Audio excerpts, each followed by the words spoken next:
Hello, this is episode 9 of my thought series on Mission Earth. Right now I am on book 1, The Invader's Plan, and I'm almost done with it. Finally got actual bookmarks, so I'm not using a Duolingo sticker. And this is how far I am, and I do plan to finish it probably by the end of the week. So, stick with me on that.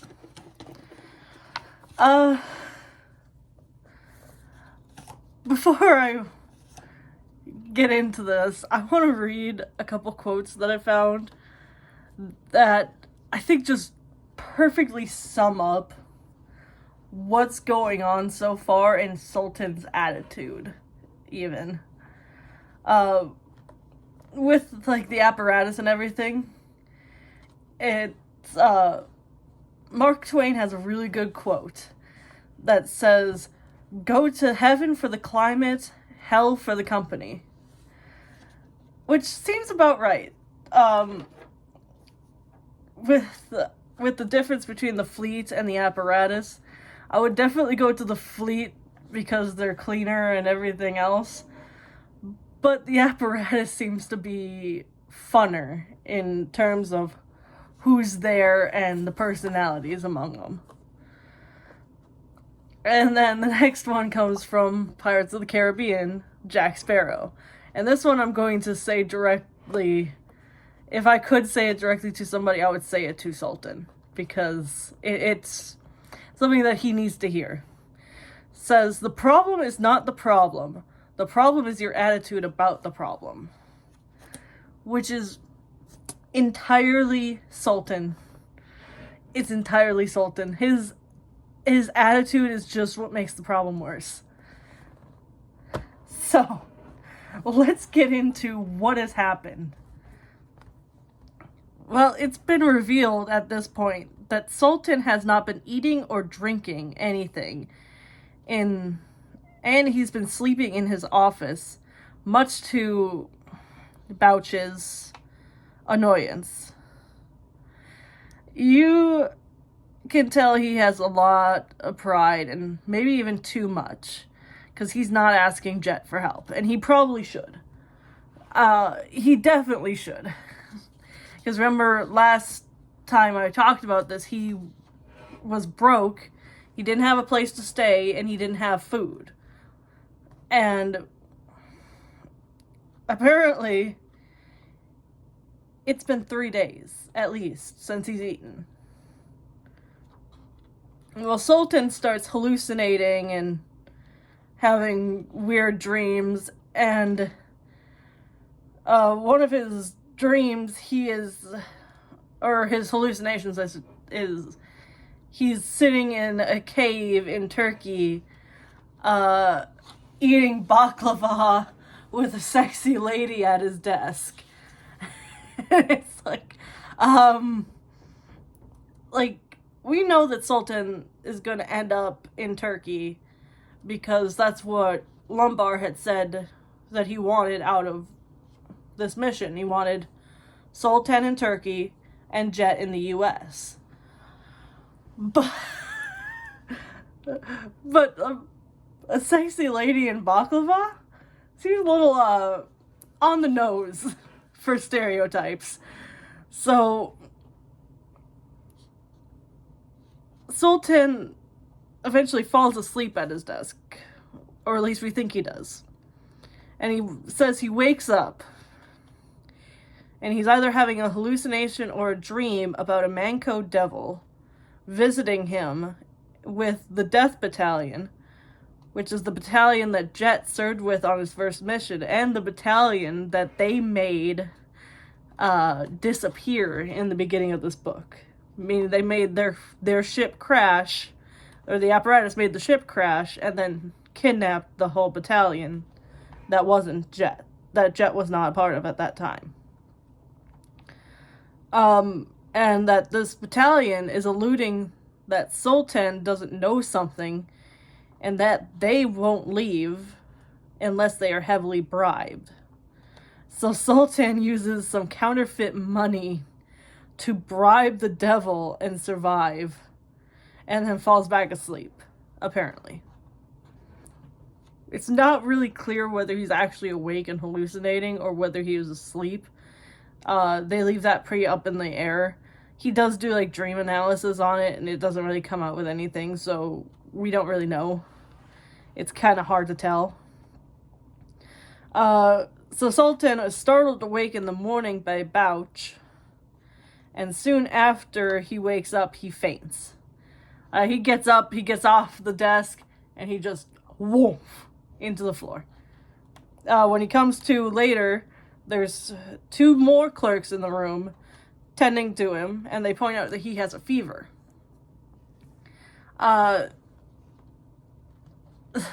Sultan faints again. Focus, goddammit. And wakes up to a doctor looking over him. The doctor supposes that Sultan has a disease from another planet, but then chooses to do nothing when Sultan reveals that he doesn't have money, and none of the people in this room have money, and nobody can pay, so really I think this doctor is just a fraud, a charlatan. I don't think he's a real doctor, because Sultan gets pretty much better from this fever as soon as he's given food. So I don't think this doctor knew what he was talking about. Also, we're never really told why is Sultan having stomach pains at this point either. I hope we're going to find out later, and I think my dad spoiled it and said I'm going to find out probably in the next couple of books as to why he's having stomach pain. But I don't know yet, and I don't want any spoiler on that front. But yeah. So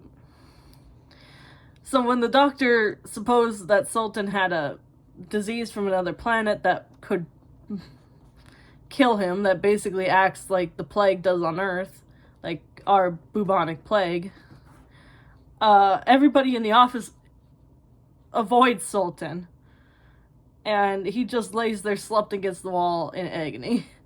Like, he doesn't even manage to get back to his desk. He's just kind of against this wall. And the whole time he is against this wall, and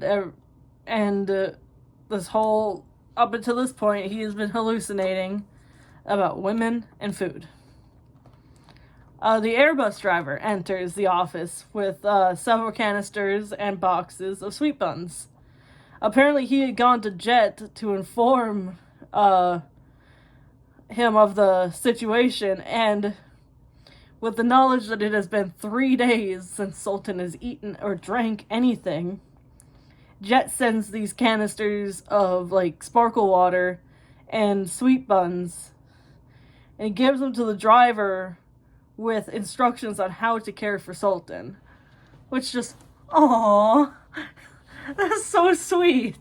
Like, it shows that Jet does at least somewhat care. Even if Sultan doesn't like Jet, Jet at least somewhat cares for Sultan.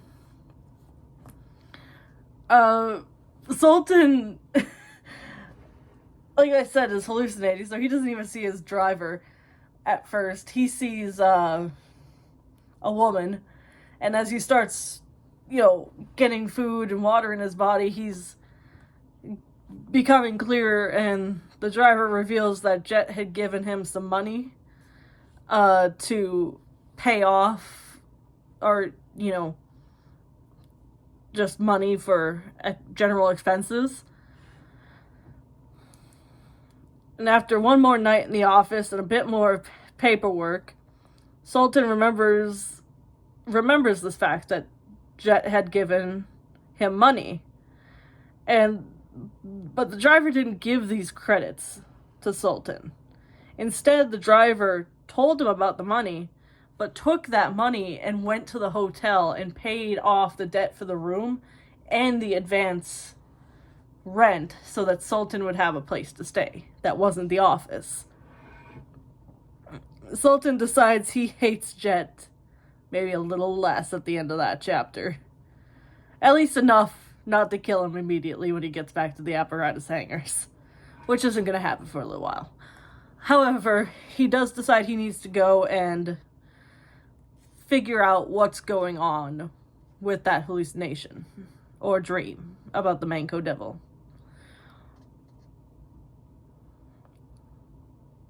And I forgot to mention this. Before Sultan got too sick, he hires two men, which he refers to as pretty boys, named Tutu and Oh Dear.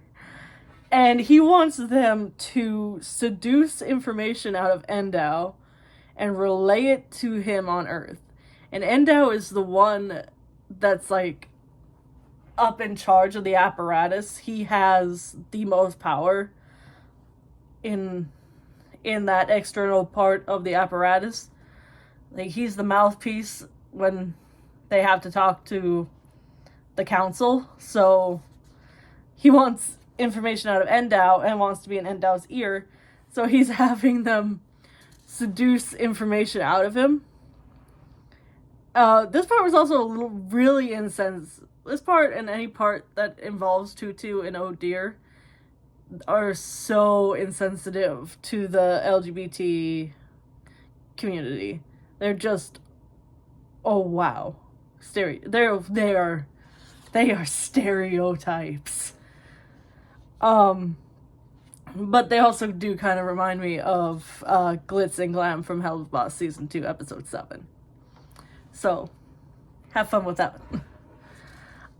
Sultan also, when he hired these two, threatened that if they didn't seduce this information out of Endau, he would kill their mother. Remember that, because it's going to come back into play here in a little bit. Sultan decides he has to go on and find and act on this dream that he had and find out what information he doesn't know from that death battalion. So he decides to go and meet up with a friend in the provocation unit of the apparatus. The provocation unit is the unit of the apparatus that is responsible for framing people for crimes and getting them arrested and then making sure they disappear from their cells and from society in general. He grabs a bunch of counterfeit bills, because passing a counterfeit bill will get you killed on Voltaire. It's punishable by death, by the authorities, and it's also just if somebody knows it's counterfeit and you give it to them, they can kill you themselves too. So, yeah, it's very dangerous to have counterfeit money. So Sultan is planning to use counterfeit bills, a prostitute, and poisoned food to bribe information out of the Death Battalion about Jet. Now this was the crew that was forced to crash in the desert and was kidnapped. So Sultan knows where to find them. I've been pronouncing this wrong. They're on Spidius. So it's not Spitos or Spitos, it is Spidius. I have been pronouncing that wrong this whole time. The only information he gets that is somewhat useful is Jet will kill Sultan with his bare hands when he finds out what happened to this crew.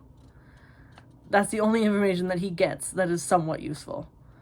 And he used everything. He used all of the money, except for a couple of stacks of 50s and $100 counterfeits that he stashed in this compartment on the Airbus. And then he used the poison food and the prostitute. He had to use everything he had for bribes to get that information out of him. And then he's like, oh, they'll be dead soon anyways, including the girl, whatever, I don't care. So after leaving the prison, Sultan goes to find this crash site He also decides to enjoy some songbird hunting while he's out there, a favorite pastime of his. But why is Sultan spending so much time away from Jet? Like, wouldn't it be better for Sultan to be at the hangar at least to make sure Jet is safe and no information is getting out? Also, what about, being there to approve the budget on the repairs for the Tug 1? He has to be able to be there to approve the budget because he can't go above 3 million credits. And he's already used a quarter of a million already getting Tug 1. So, this is kind of sketchy that he's been away for so long. Like, I understand that this whole thing is stressing Sultan out, but Sultan needs to get his act together and rein Jet in a little bit. Like, it's insane. The driver points out that they were being followed as they entered this mountain range and flew to the next ridge, and they decide to land. Driver says they don't see who was following them anymore, so they think it's safe.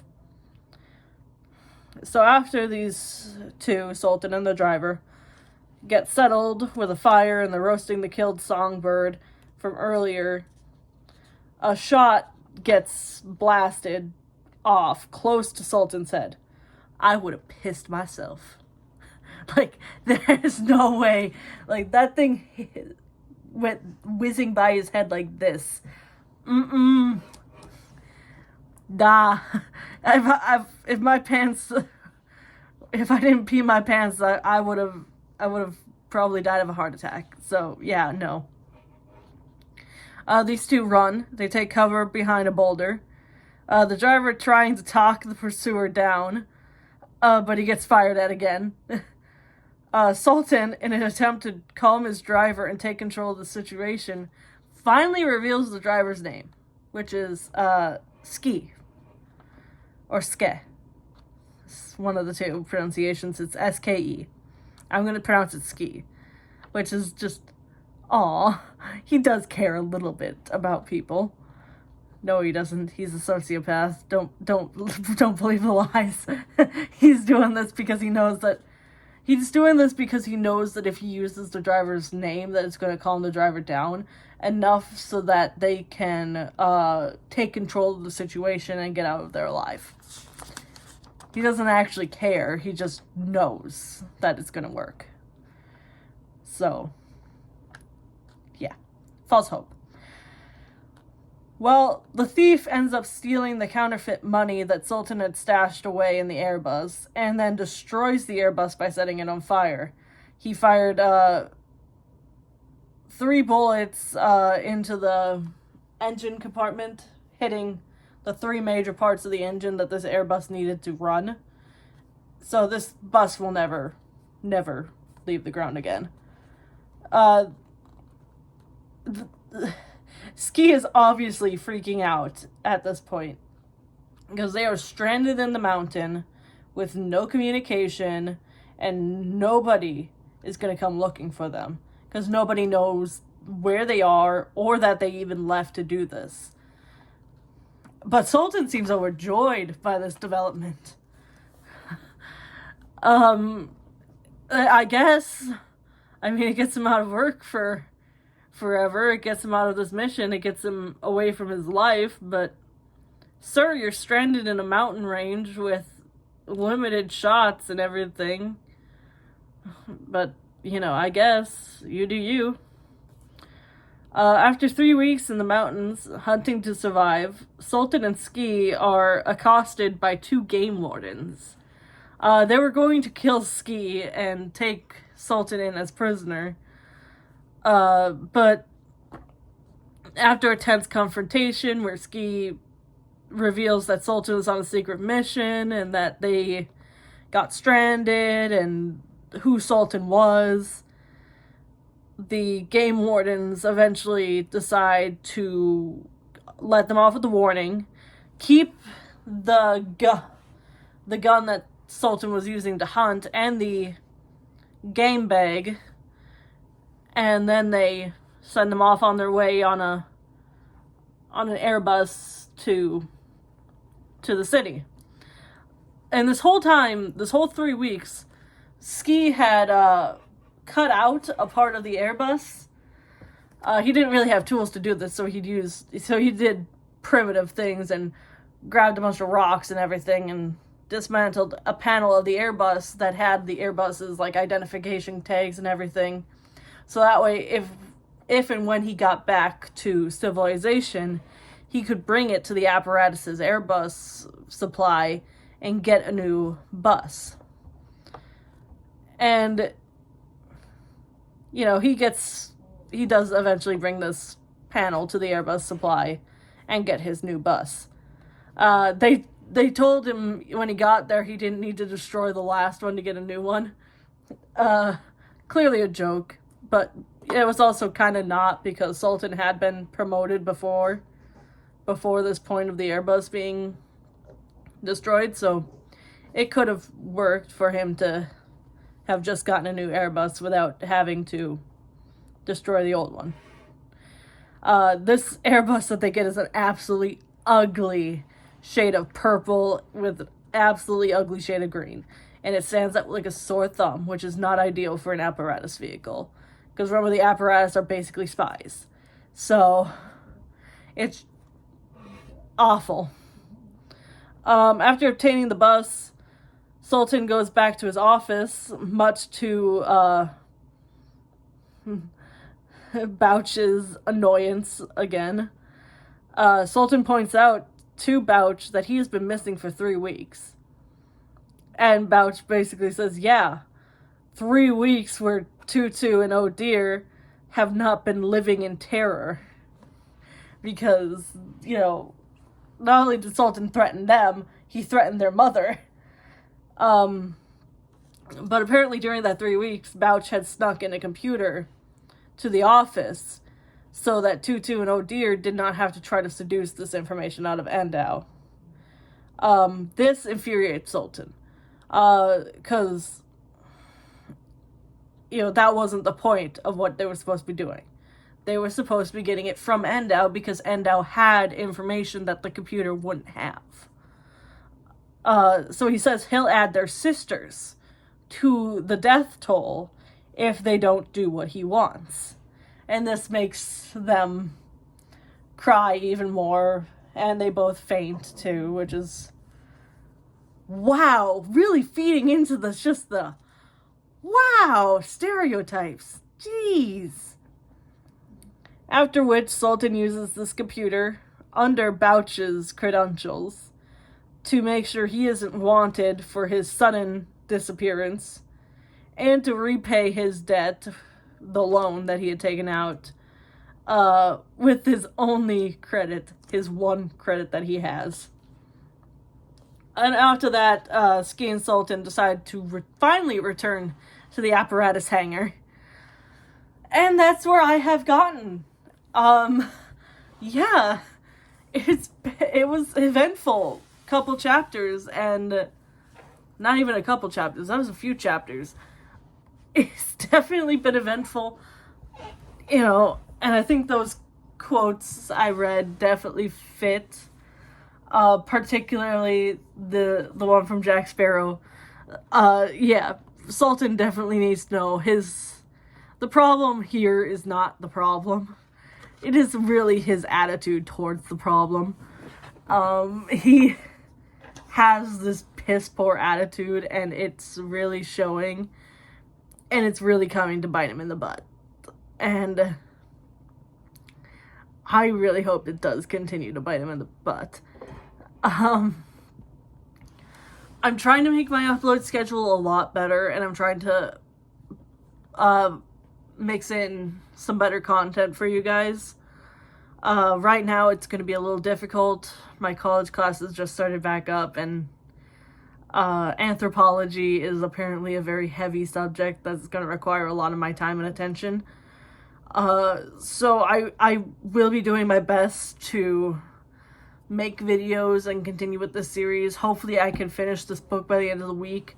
If not, just expect that I'm probably going to finish the book before I make my next video on Mission Earth. So if I don't finish it by the end of the week, I will definitely have it by next week. Otherwise, I will continue to upload something every day, so that way this channel doesn't get stagnant. But yeah, see ya.